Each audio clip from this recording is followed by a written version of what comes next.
Good morning, afternoon, or evening, cats and dogs. Today's video comes from the lessons 2.3 and 2.4 guided notes on solving percent problems. This is going to be a pretty lengthy video. We're not going to accomplish all of this in one day during class, but I'm going to put it all in one video so it's all here together, and feel free to skip around to whatever you need. The first method for solving percent problems is the percent proportion. So I'm going to show you two different ways to solve percent problems, and the percent proportion is something you're going to have to memorize. Now, on the test, I will give you the option of choosing either the percent proportion or percent equation, which is the other method to find your solution. But on the quiz, I will ask you to show both because I want you to be familiar with both methods in case for some of you one works better than the other. So our percent proportion that you'll need to memorize is P over B equals R over 100. P represents the part, B represents the base or total or whole number, base meaning total or whole. And then R is going to represent the percent, but not as a decimal. That's why we're putting it over 100. So we don't need to write it as a decimal. When we do the percent equation, we won't be putting it over 100, so we will need to write it as a decimal.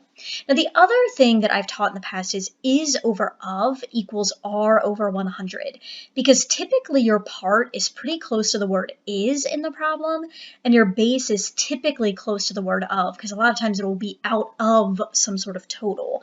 So look for those key words in the problem because they can guide you a little bit as to what the part, base, and the percent is really easy to identify because it has a percent sign after it, but what the part and the base will be. So our directions for our examples we're going to see to start are to use the percent proportion to answer each of the following problems. We'll round to the nearest tenth if needed, and if the decimal is non-repeating and goes on for more than 2 or 3 places after the decimal, again, that's where we're going to round to the nearest tenth. Now what you're going to notice is there's going to be an example on the left that is done for us, and then the example on the right is going to be really similar to that. So number 1, it says 48 is what percent of 52? So the base, I think that's the easier one to identify, is 52 because it's out of 52. So I wrote B equals 52. That means my part is 48. It can't be R or the percent because it doesn't have a percent sign after it. So 48 is P. So my percent proportion is P over B equals R over 100. Replace P with 48, B with 52. And then we have 48 over 52 equals R over 100. Cross multiply to solve. We have 52 times R and 48 times 100. Divide both sides by 52. 4800 divided by 52 gives you a really lengthy decimal. It's 92.307, etc. So I rounded to the nearest tenth, so that's why I have the squiggly equal sign. It's about 92.3%. Number 2, 295 is what percent of 400? So the base is 400, the part is 295, and R or the percent is my unknown. And again, of 400 indicates that that's going to be my base. So my proportion, P over B, is 295 over 400 equals R over 100. And again, you have to memorize that proportion in order to be able to set it up. Now the solving part I'm going to go through very quickly because we've been seeing this throughout the unit, so it should be pretty easy. 400 times R is 400 R. 295 times 100 is 29,500. Divide both sides by 400. And that will get us R equals, it's a short decimal, so I left it as it was, 73.75%. So let's say you have a test worth 400 points, like a final exam. If you get 295 out of 400 points, it means that you're going to have 73.75%, or about 74% of those questions correct. Again, we've been working with proportions, well, this unit, but also in our previous unit as well. So the only new thing here is memorizing the percent proportion and setting it up. All right, let's take a look at some more. So number 3 is already done for you. What percent of 22 is 56? So the base here is 22. In fact, I didn't type that in. I'm going to do that. So my part in this case is 56, which seems really weird. But the base is 22. So in this case, the base is actually smaller than the part, which can happen because it's what percent of 22 or out of 22 is 56. R or the percent is my unknown. So P over B is 56 over 22 equals r over 100. We cross multiply. 22 times r is 22r. 56 times 100 is 5600. Divide both sides by 22. And 5600 divided by 22 is 254. Oh, that should be 254. I wonder how that ended up. Let me just double check my calculations. Yeah, this should be 254. Cross that out. I feel like maybe it changed it at some point, or I made a mistake there.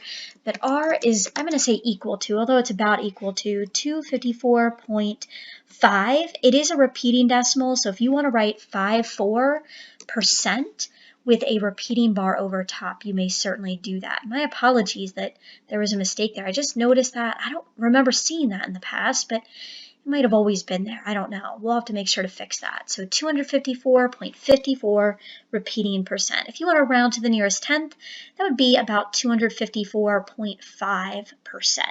I think it's important to be as precise as possible, but this is kind of a weird question. Don't forget to fix that mistake also, on your sheet or in your notes as well. But this is a pretty common kind of problem. And the next problem is going to be very similar to this. So number 4, what percent of 4 is 15? So my base is 4, since it's of 4. 15 is my part. My unknown is the percent. So P over B is 15 over 4 equals R over 100. We'll cross multiply here. 4 times R is 4R. 15 times 100 is 1500. Divide both sides by 4, and I'm going to double check all of my work from here on out, of course. 1500 divided by 4 is going to get us 375%. It will be more than 100% because our part is bigger than our base. That's important for us. All right, let's take a look at number 5. And numbers 5 and 6, again, are going to go hand in hand. So number 5, it says, what is 99% of 840? So our base, again, is going to be 840. Because it's out of. The percent R is 99, since it's 99%. We'll put that over 100. My unknown in this case is the part. So we've seen examples in all different aspects here. We've seen where our R or our percent is our unknown. Now we're seeing one where the part is our unknown, and we'll see one where the base is our unknown as well. So P over B is P over 840, or if you want to replace it with X, you can, equals R over 100, so that's 99 over 100, or 99%. Cross multiply, 100 times P is 100P, 99 times 840 is 83,160. So we will then divide both sides by 100, which is pretty easy to do, because we'll just move that decimal point to the left 2 places. And that will get us 831.6. So that's the part out of 840 that is equal to 99%. No need to put a percent sign on this because we're looking for the part, not the percent. Number 6, what is 4.5% of 38? So my base is 38, R is 4.5, which we'll put over 100, and the part is my unknown. So my proportion will be P over 38 equals R, which is 4.5 over 100.